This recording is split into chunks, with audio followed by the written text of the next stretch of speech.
हमारा मुल्क हिंदुस्तान फनो तमदुन सकाफत का गहवारा रहा है। ये तमदुनी विरासत हमारी गंगा जमनी तहजीब का हिस्सा रहा है।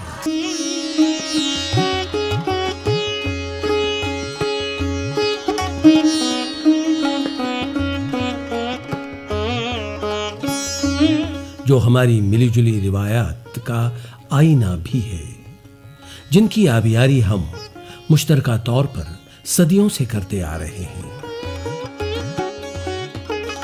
सरजमीन हिंद पर बेशतर ऐसे मकामात पाए जाते हैं जो हमारी आला तहजीब की तर्जमानी करते हैं। जी हाँ, ऐसा ही एक शहर है हमारा लखनऊ शहर, जो हमारी आला तहजीब की तर्जमानी भी करता है। सफ़रनामे की आज की नशिस्त में हम आपको लखनऊ शहर की सैर पर ही ले आए हैं। चलिए करते हैं सैर।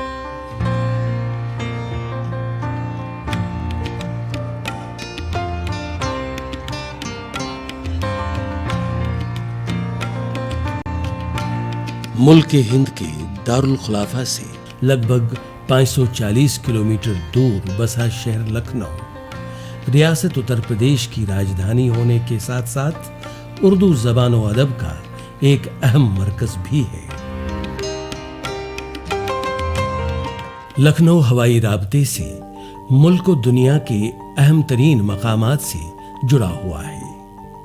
एक अहम और मशहूर शहर होने की वजह से सैकड़ों रेलगाड़ियां हर रोज लखनऊ आती जाती रहती हैं और लखनऊ के इस आसान जरिए से मुल्क के तौलो अर्ज से मिलाती है।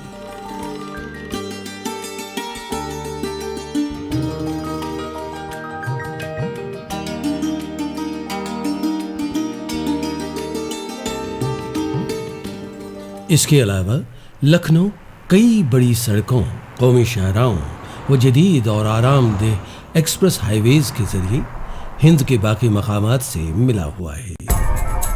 सरकारी, नीम सरकारी व गैर सरकारी बसों के काफिले 24 घंटे लखनऊ की तरह रवां दवां नजर आते हैं और जाती गाड़ियों के जरिए भी बड़े आराम के साथ लखनऊ तक पहुंचा जा सकता है।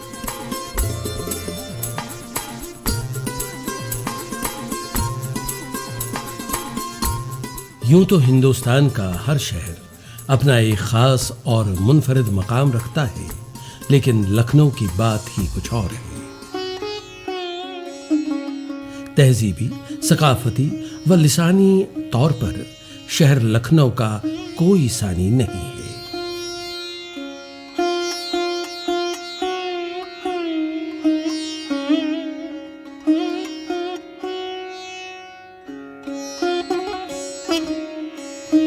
प्रोफेसर रघुपति सहाय फिराक गोरखपुरी के ये अल्फाज हूबहू जैसे लखनऊ की तर्जुमानी करते हैं। लखनऊ हिंदुस्तान का कदीम शहर है जो हमारी गंगा जमनी तहजीब की हूबहू अक्कासी करता है। यहाँ हिंदू, मुसलमान, सिख, जैन, पारसी, बौद्ध व ईसाई सदियों से एक दूसरे के साथ कदम से कदम मिलाकर और प्रेम प्यार से रहते हैं। यूं तो मुल्क का हर शहर अपने आप में निराला है, पर नवाबों के शहर से मंसूब शहर लखनऊ की शान ही कुछ और है। और इस शहर के नवाबी शान इस शहर के हर जर्रे जर्रे में आया है।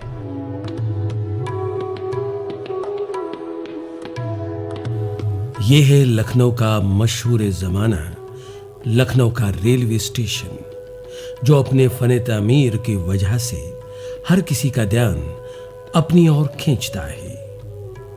नवाबी अंदाज में तामीर कराया गया ये लखनऊ का रेलवे स्टेशन हिंदुस्तान के अव्वल नंबर के स्टेशनों में शुमार होता है। एक हंसी आईना यूं आईने से कहता है, एक हंसी आईना यूं आईने से कहता है, तेरा जवाब तो मैं हूँ, मेरा जवाब नहीं। तो ये हाल है आपके लखनऊ के चारबाग स्टेशन का कि वो लिविंग लीजेंड है, माइंड इट आल्सो। और ये एक म्यूज़ियम पीस है, इमाम बाड़ा। ये शाही ज़माने में, उस दौर में उन्होंने अपनी पहचान, अपनी शोहरत और अपनी तसल्ली के लिए बनवाया। लेकिन जो लखनऊ का चारबाग स्टेशन है वो आपके लिए नजराना है, आम आवाम के लिए है, और आज भी वो जीवित है। हर शख्स उस पर पूरा 100% दावा रखता है और उसके इस्तेमाल में आता है। इसकी भी अपनी शान यूँ है कि सबसे बड़ी बात कि हमारे यहाँ 2 बड़ी अजीम शख्सियतें हैं, महात्मा गांधी और पंडित नेहरू। वो अपनी ज़िंदगी में पहली बार इसी स्टेशन पे मिले थे, एक बड़ी बात है हमारे इतिहास में। दूसरी चीज़ है, बहुत सी बातें चाहे जनता की दिलजोई के लिए हों, ये जुड़ती हैं कि इसकी छतों पे जो छतरियों का बड़ा अच्छा मजमा है, उसको अगर एरियल व्यू में देखा जाए तो वो शतरंज की बिसात मालूम होती, जैसे शतरंज की गोटें सजी हों, और बड़े बड़े जो डोम हैं वो बादशाह वज़ीर की तरह हैं। तीसरी चीज़ ये भी है कि ये कहा जाता है कि मतलब कोई भी गाड़ी किसी भी तरह से प्लेटफार्म पे अंदर आए, कितना भी शोर मचाती हो, उसकी आवाज़ रेलवे स्टेशन के बाहर नहीं सुनाई देती। लखनऊ की नवाबी शान और बेहतरीन तर्ज तामीर का एक बेहतरीन नमूना है लखनऊ शहर का बड़ा इमाम बाड़ा। ये शानदार इमाम बाड़ा सन 1784 में अवध के नवाब आसिफुल दौला ने तामीर करा दिया था। एक ऊंचे व बेहतरीन महल के तर्ज पर तामीर शुदा ये इमाम बाड़ा लखनऊ के अवाम की मजहबी अकायद की अक्कासी भी करता है, और साथ ही शुमाली हिंद के उस मखसूस तर्ज तामीर की भी जो हिंद के कदीम फ़न तामीर के फारिस और वस्त एशिया के असरात से वजूद में आए, एक मखसूस स्टाइल की बेहतरीन अक्कासी करता है। 1784 में ये इमामबाड़ा बना। एक अजीब बात है इसके साथ कि लोग कहते हैं कि वो उस वक्त अकाल पड़ा हुआ था अवध में, दाने दाने को लोग तरस रहे थे। ऐसे में किसी बहुत बड़े निर्माण की बात सोची नहीं जा सकती, क्योंकि सबके सामने एक सवाल भूख का था। लेकिन ये इसके साथ एक मिस्ट्री है, या एक वो किंवदंती कह लीजिए, जो भी है। ये इमामबाड़ा जो है, इसकी सबसे बड़ी खूबी यह है कि सारे जहान में जो बड़ी बड़ी इमारतें हैं, चाहे आपके राजस्थान में, आगरे में और कहीं भी कुछ, तो बड़े बड़े ब्लॉक स्टोन से बनी हुई हैं। लेकिन एक बड़ी अदना सी लखौड़ी जो बालिश भर की होती है, उससे इतनी अजीम इमारत का बना देना कि जो अचंभे में डाल देती है। और संसार की सबसे बड़ी छत उसके करीब है कि जिस पर न कोई खंभा है, न शतीर है, न वो डाट है, न बीम है, न कोई सतून है, न लकड़ी है, न लोहा है। वो जोड़ के खाली मसाले से इतनी बड़ी छत ढाल दी गई। और छत की खूबी है कि जिसके ऊपर भूल भुलैया है पूरी, जिसमें 489 दरवाजे हैं। तो ये करिश्मा हुआ। और इसके लिए एक बड़ी बात लखनऊ को ये कही जाती है कि अदना को अजमत बख्शना इसका मिजाज है। तो ये इमामबाड़ा लखनऊ की सबसे शानदार इमारत है, और इसके बनने में ज़माना लगा। और आज भी लखनऊ इसी से पहचाना जाता है। जो इसका एंट्रेंस है, जिसको आप रूमी दरवाज़ा कहते हैं, वो सिग्नेचर बिल्डिंग है लखनऊ की, this much you know very well. तो सारी दुनिया में उसी से लखनऊ को लोग पहचान लेते हैं। इमामबाड़े की बहुत सी सिफतें हैं, बहुत चीज़ें हैं, लेकिन आज भी पर्यटक उसको आता है तो लखनऊ आने का मतलब यही होता है। आसफी इमामबाड़ा कहते हैं। वो परिसर बहुत बड़े बड़े 2 हैं, जिसके लिए त्रिपोलिया बने हैं और सब पर मछलियाँ बनी हुई हैं। लेकिन इमामबाड़े के अंदर ऐसी कोई चीज़ नहीं बनी है। उसके साथ ही इसके बाएं जानिब बावली है, तो दाईं तरफ शाही मस्जिद है, आसफी मस्जिद। कुल मिलाकर के इसका जो एरियल व्यू आप देखिए, सब कुछ बड़ा शानदार है, किले की सूरत मालूम होता है।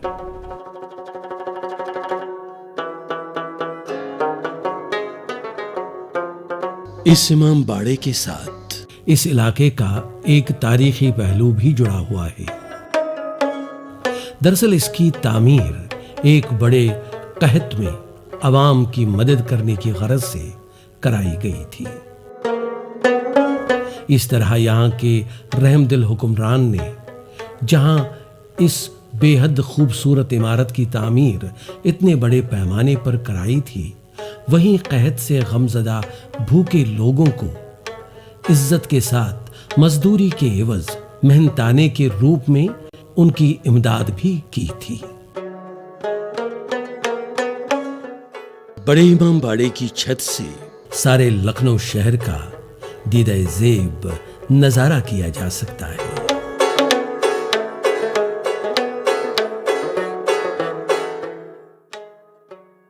लखनऊ शहर की एक और तारीखी व खूबसूरत इमारत है ब्रिटिश रेजिडेंसी, जो यूरोपियन तर्ज की एक बेहतरीन इमारत है। ये इमारत दरअसल फिरंगियों की तरफ से मकामी हाकिम की रिहाइश के लिए बनवाई गई थी।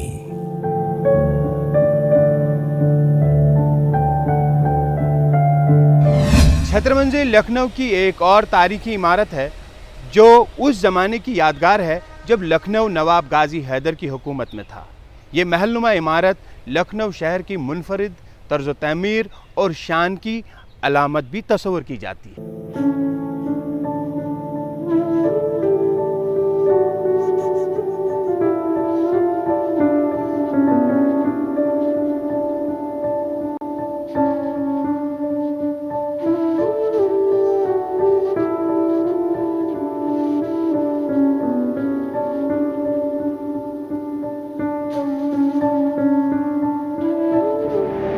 लखनऊ शहर की पाया बुलंदी की एक और उम्दा मिसाल है लखनऊ की मशहूर अजीम इबादतगाह जामिया मस्जिद, जो बहरीन के तर्ज तमीर और वसी अरीज होने की वजह से पूरे बरसगीर हिंद में मशहूर है।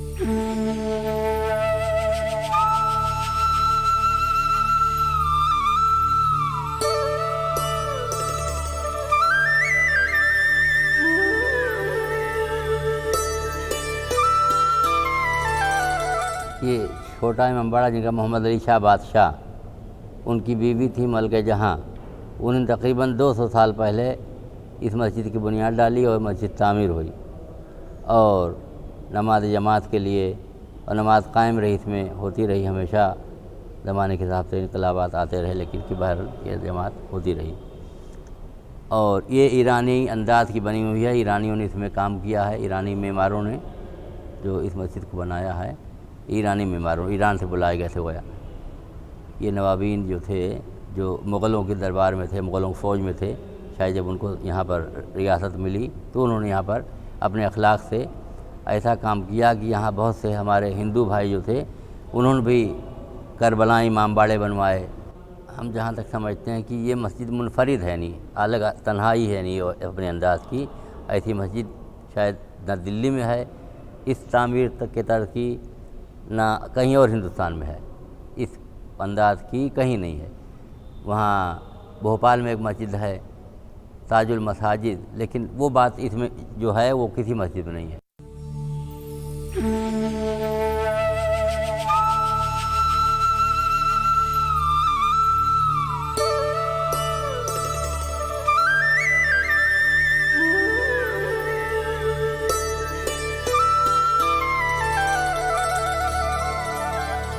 ये मस्जिद जो आपने कहा, वाकई में ये अवध बिल्डिंग आर्ट का सबसे हसीन तरीन नमूना है।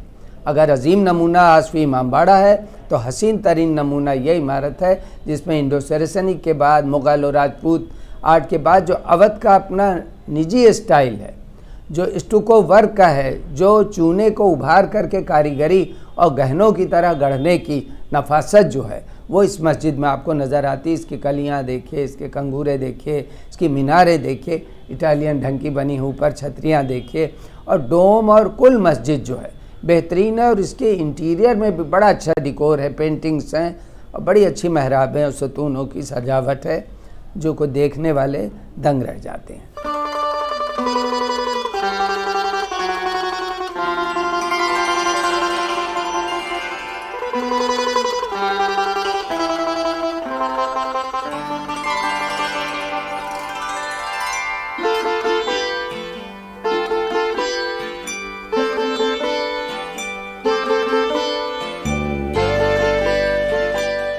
लखनऊ की शान शौकत की एक और अजीम अलामत है यहाँ का रोमी दरवाज़ा, जो पुराने लखनऊ शहर के बीचों बीच बना हुआ है।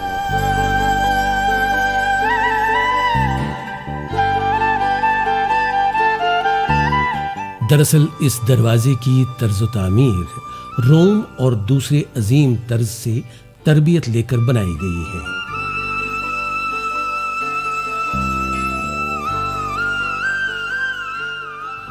कहा जाता है ये दरवाज़ा इस्तांबुल के शोरे आफाक बुलंद दरवाजे की शक्ल सूरत में बनाया गया है।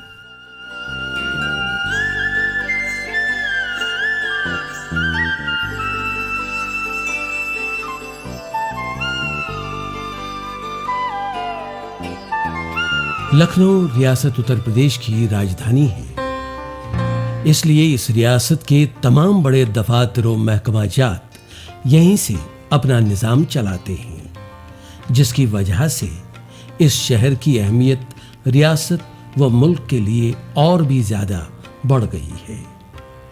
यहीं रियासत का सेक्रेटरीट भी है और रियासती हुकूमत का मंबा भी। लखनऊ के माहौलियात और कुदरती हुस्न व जमाल के तय हसास होने की अलामत है। नवाबगंज बर्ड सेंचुरी, जिसमें हजारों अक़साम के चरिंदो परिंद पनाह पा रहे हैं, असल में नवाबों के तरफ से कायम की गई परिंदों की इस पनाहगाह को अब सरकार ने अपनी तहवील में ले लिया है। इस रख में न सिर्फ मकामी चरिंदो परिंद बल्कि बैरूनी ममालिक से आए सैलानी परिंदे भी मौसम सरमा में एक मखसूस मकाम होने की वजह से यहाँ का रुख करते हैं।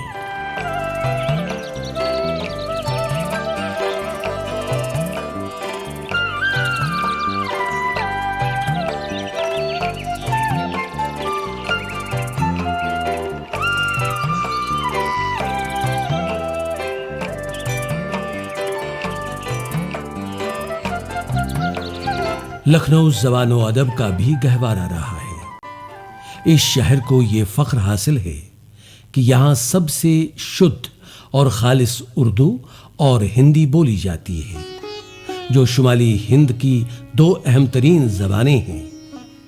उर्दू को लखनऊ की मरकज़ी ज़बान की हैसियत हासिल है और इस ज़बान को फ़रोग़ देने और इसमें बेशकीमती अदब व तहरीर करने में लखनऊ ने बहुत ही अहम किरदार अदा किया है। लखनऊ की सरजमीन इल्म व अदब के लिए गहवारे की हैसियत रखती है और हमेशा से इल्म व अदब ने तरक्की पाई। हर दौर में, नवाबी दौर में भी, शाही दौर में भी बहुत उलमा, शुआरा, मुसन्निफ़ीन, नस्र निगार, नज़्म निगार बहुत पैदा हुए। ये सरज़मीन मरदूम ख़ेज़ इलाक़े से ताल्लुक़ रखती है। कोई ज़माना ऐसा खाली नहीं गया कि जब यहाँ पर इल्म व अदब की तरक्की में उलमा ने या नवाबीन ने या उमरा ने हिस्सा न लिया हो। हर तरीक़े से उर्दू ज़बान की तरवीज और तालीम और इर्तिक़ा में बढ़ चढ़ कर के नुमायाँ एक किरदार अदा किया गया। उसकी मिसाल है कि यहाँ पर मसलन शायरी की बात कीजिए, मरसिए की हैसियत से, तो दो नामवर ख़ानदानों के नुमायाँ अलंबरदार नज़र आते हैं, जनाब मीर अनीस अलैहिर्रहमा और जनाब मिर्ज़ा दबीर अलैहिर्रहमा। ये अपने वक्त के मायानाज़ शुआरा में से थे और इन्हीं ने उर्दू शायरी को, खुसूसन मरसिया निगारी को और रिसाई अदब को बाम उरूज तक पहुँचाया।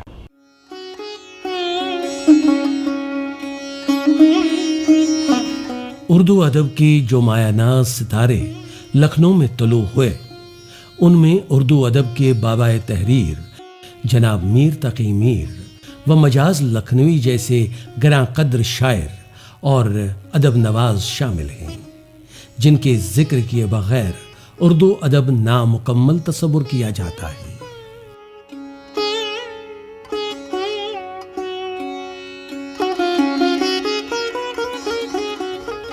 लखनऊ की उर्दू शायरी में गज़ल, नज़्म, नवाह के अलावा जो सिन्फ नुमायां तौर पर बाकी मुल्क की रहनुमाई कर रही है, वो है यहाँ की मरसिया निगारी, जिसका दुनिया में कोई सानी नहीं मिलता।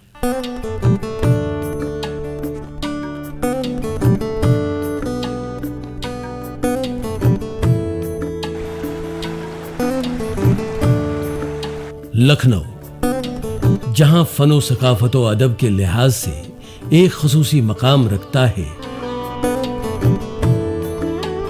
वहीं यहाँ की ज़ियाफ़तें भी बहुत ही उम्दा और लजीज हैं। लखनऊ का कोरमा और कलिया उन नादिर नवाबी ज़ियाफ़तों में मशहूर है जो इस शहर की नवाबी लज्जत की तर्जुमान है। इसके अलावा निहारी कुलचा, श्रीमाल, रुमाली रोटी और वर्की पराठा भी लखनऊ की अहम खाने पीने वाली चीजों में शामिल है। लखनऊ के कबाब, शामी कबाब, बोटी कबाब, पतली के कबाब व सीख कबाब दुनिया भर में बहुत ही मशहूर है, जो लताफत और खास तर्ज से बनाए जाने की वजह से बहुत ही पसंद किए जाते हैं। लखनऊ की सकाफत का एक अहम रुख है यहाँ का रक्स और मौसीकी। रक्स के मैदान में उत्तर प्रदेश अवधी असरात के तहत कथक तर्ज रक्स का मरकज रहा है। आज भी यहाँ कई सरकारी, नीम सरकारी इदारों की तरफ से रक्स की बेहतरीन रिवायत को जिंदा रखने और परवान चढ़ाने की कोशिश जारी है। लखनऊ ही नहीं बल्कि पूरे उत्तर भारत में शास्त्रीय नृत्य की एक ही विधा है और वो है कथक। मतलब पूरे नॉर्दर्न बेल्ट में एक ही क्लासिकल डांस है। फिर बाकी उसके अलावा जो रीजनल डिफरेंसेस है, फोक डांस कई तरह के हैं। आप जानते हैं कि फोक से ही किसी क्लासिकल विद्या का जन्म होता है। तो जो ये अवध का हिस्सा है, यहाँ पे जो जितना पीछे हम लोग देख सकते हैं, ट्रेस कर सकते हैं, उसमें यह है कि कथावाचक हुआ करते थे जो अयोध्या के मंदिरों में या और मंदिरों में कथाएं कहते थे। ये कथाएं मनोरंजन का और शिक्षा दोनों का माध्यम हुआ करती थी। धीरे धीरे इसमें थोड़ा सा म्यूज़िक ऐड हुआ, थोड़े जेस्चर्स ऐड हुए, साथ में तबला, मजीरा, कीर्तन, इन सब पे नृत्य होने लगा। जब जो भी उस रीजन का संगीत होता है उसी को डांस फॉलो करता है। ऐसा आपने, जैसे कर्नाटक संगीत है तो भरतनाट्यम वाले उसी पर नृत्य करते हैं। ऐसे ही अपने यहाँ पहले मंदिरों में नृत्य होता था तो वो ध्रुपद, कीर्तन, भजन इन सब पे होता था, जहाँ पौराणिक कथाएं गाई जाती थी और कथावाचक लोगों को उन कथाओं को सुनाया करते थे। धीरे धीरे ये एक बहुत ही रिफाइंड आर्ट फॉर्म के रूप में डेवलप होने लगा। फिर मुग़ल साम्राज्य की स्थापना हुई। क्योंकि उत्तर भारत था इसलिए जैसे मुग़ल जो राजा होते थे, नवाब होते थे, उनके साथ उनके दरबार में बहुत से फ़ारस के भी म्यूजिशियन आते थे। तो ये दोनों का इंटरेक्शन कलाओं का हुआ। तो सबसे ज़्यादा प्रभाव जो है वो उत्तर भारतीय कलाओं पे पड़ा और कथक पे भी पड़ा। तो क्या होने लगा कि अब जो जहाँ जो स्थान मंदिरों में होता था पहले कथावाचकों का, वो अब दरबार में भी आने लगे लोग। और वहाँ पे उनको ये था कि राजाओं को प्रसन्न करना है, नवाबों को खुश करना है वाली बात होती थी। तो भक्ति रस से शिफ्ट होकर श्रृंगार रस पे आ गया। लेकिन राधा कृष्ण की कथाएं हमेशा कथक में आज तक भी हैं, हमेशा रहीं, मौजूद रहीं हमेशा। मुग़ल प्रभाव से कथक पे के कॉस्ट्यूम पे, उसके कंटेंट पे जो कहा जाता है, उसके म्यूज़िक पे, इन सब पे प्रभाव पड़ा। और जुगलबंदी जैसी चीज़ें होने लगी, पखावज के साथ, तबले के साथ। जो कभी नृत्य केवल मंदिरों में ध्रुपद और कीर्तन पे होता था, वो अब ठुमरी, गज़ल, दादरा, तराना, इन सब पे भी होने लगा। इसके अलावा लखनऊ अवधी ज़बान का भी एक मरकज़ बना हुआ है और ये ज़बान सदियों से यहाँ के लोगों के दिलों में रची बसी हुई है। नाजरीन, हमें पूरी उम्मीद है कि आपको लखनऊ शहर घूमने में हमारे साथ मज़ा आया होगा। अगली किस्त में आपको मिलेंगे तालों से मशहूर शहर, हाँ समझ गए आप, तालों से मशहूर शहर